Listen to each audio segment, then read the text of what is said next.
ဒီမိုကရေစီစနစ်မှာသမ္မတတယောက်ဟာပုံမှန်အားဖြင့်၄နှစ်သို့မဟုတ်9နှစ်သက်တမ်းပြည့်အောင်အုပ်ချုပ်လေ့ရှိပါတယ်။ဒါပေမဲ့တောင်အမေရိကတိုက်ကပြည်ဦးနိုင်ငံမှာတော့သမ္မတ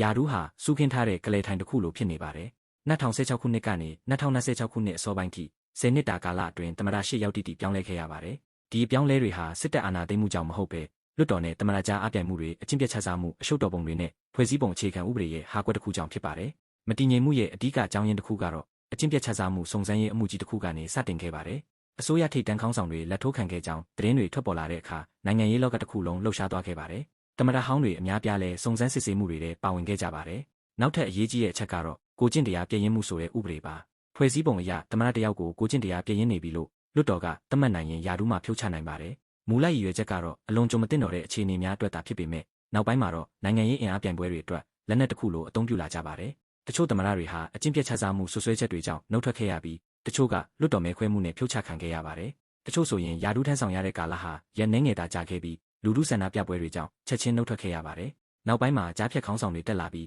နိုင်ငံကိုခဏတာတည်ငြိမ်အောင်ထိန်းသိမ်းခဲ့ရပါတယ်။ထူးခြားတာကတော့နိုင်ငံရေးခြေအနေဘလောက်ပဲမတည်ငြိမ်နေပေမဲ့စီးပွားရေးကတော့အတော်လေးတိုးတက်နေစေဖြစ်ပါတယ်။နိုင်ငံရေးနဲ့စီးပွားရေးဟာတိကျလမ်းကြောင်းနဲ့လဲပတ်နေတယ်လို့ဖြစ်နေပါတယ်။ဒါပေမဲ့ပြည်သူတွေအတွက်တော့သမ္မတဆိုတာမူဝါဒတည်ငြိမ်စွာချမှတ်နိုင်တဲ့ခေါင်းဆောင်မဟုတ်တော့ပဲမနှက်ဖြန်အထိယာဒူးမြဲပါမလားဆိုတာကိုပဲစောင့်ကြည့်နေရတဲ့ယာဒူးတစ်ခုလိုဖြစ်လာနေပါတယ်။ဒီလိုမျိုးနေစဉ်ဗဟုသုတတွေအတွက် Daily Bite ကို follow လုပ်ပေးခဲ့ကြပါ